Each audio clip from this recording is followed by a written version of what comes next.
Alocasia, when ingested, they are very poisonous and creates a swollen effect to the mouth.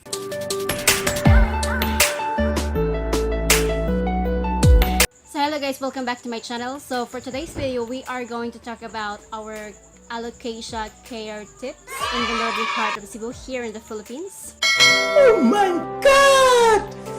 Wow! So if you are new to my channel, please consider subscribing, and if you are already a subscriber, thank you very much for watching. So before I proceed to the care tips that we do here in the northern part of Cebu with our Alocasia, I just want to say that I am not a plant expert. I am just a plant enthusiast. And also, if you have another care tips that you do with your Alocasia, you can comment in the comment section below so that others can see your care tips. I just want to emphasize that there are different care tips or Alocasia depending on the location that we are in. So first, let's talk about the soil that we use with our Alocasia. So I can say that one of the easiest genus of plants to grow for a beginner is Alocasia, because they're not picky with soil as long as the soil is draining and there is a component that holds moisture in it, it's good to go. So the soil is draining soil. So in our case, we usually use our potting mix soil, which is a combination of garden soil, rice hull, cow dung, and sand. So garden soil is for everything, rice hull is for moisture, sand is for drainage, and cow manure is for fertilizer. So make sure that your soil is draining so that the water will not be stagnant and the soil will not be saggy, because when the soil is saggy, it will create fungus in it that will make a root rot in your Alocasia. I am the one, the way your son don't need a... And now let's talk about the place that we usually put our Alocasia. So in our case here in the northern part of Cebu, which is hot most of the time, we put our Alocasia in a shady place so that their leaves will not be damaged.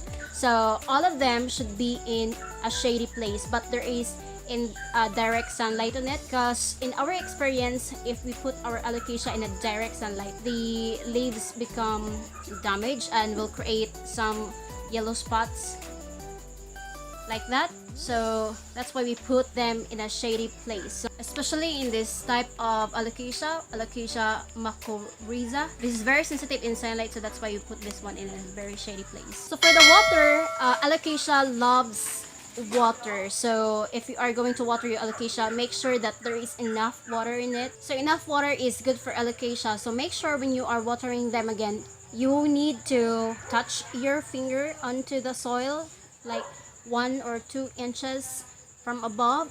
You can determine if it's dry or wet, so you can estimate the water that you are going to put through it. Make sure that Alocasia will not be dehydrated. You will know them if they are dehydrated when their leaves become yellow. Also, do not overwater them, because you know their stems are very watery, so they are very prone to root rotting. So the water should be enough, not too much, not less. And also there should be a constant watering system in your Alocasia so that the Alocasia plants that you have will not be insect when there is inconsistency when it comes to watering. So there should be a balance on watering with your Alocasia. So make sure that when you water them, the water will be drained down to the root so that there will be no fungus that will live on it, especially when the soil becomes soggy. Now let's proceed to the temperature. So obviously Alocasia loves humid temperature, so they love the place that is shady, but there should be sunlight that comes or the pass through it. So since Alocasia loves a humid environment, so with our Alocasia we do misting so that it adds up to the humidity. Sometimes pebble tray is good for them, but we do misting usually because it's easier for us because we have a spray, and then that's it. So Alocasia is one of the most recommended genus of plants for the beginners, or for the beginner plantitos and plantitas, because actually this is a native of Asia. So sometimes people get confused with Alocasia from Colocasia, but there is a big difference, especially when you are going to look at the tuber part of it. So Colocasia is bigger and Alocasia is with smaller tubes or tubers on it, and sometimes the leaf patterns are very visible with Alocasia. And also, aside from the leaf patterns, there is also a pattern in the stems, like this one in Zebrina, and this one in Nature Brachiana. So if you are planning to put your alocasia in an air-conditioned area, so it's okay still, but you need to have maintain the natural requirements of alocasia, because naturally these alocasias love to be in a place like forestry environment. So as long as you can provide that type of environment for them, you can put them in an air-conditioned area like once or twice in a week, and 5 times in a week for a natural environment like forestry environment where there is a natural humidity. So in our alocasia here in our place, to add up vitamins and minerals for them, we usually put fertilizer. So the most common fertilizer that we use is the osmocote fertilizer.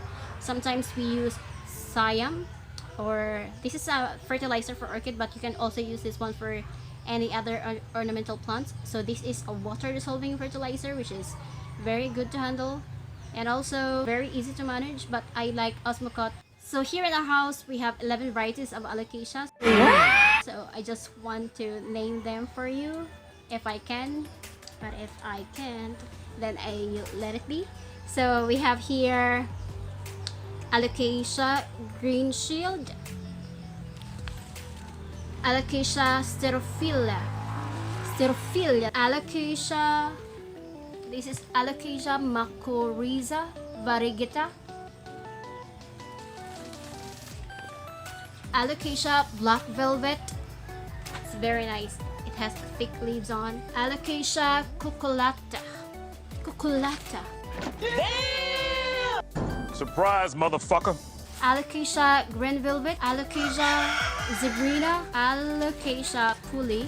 We have Alocasia Longiluba. So the difference between Longiluba and Puli has rickraxite on it, and Longiluba has no rickraxite on it. It's just plain leaf. Then we have Alocasia Sanderiana. So this is just a baby because Sanderianas usually grow bigger and they're very, very beautiful for indoor decorations. And then this one is Alocasia Laucher Bachiana.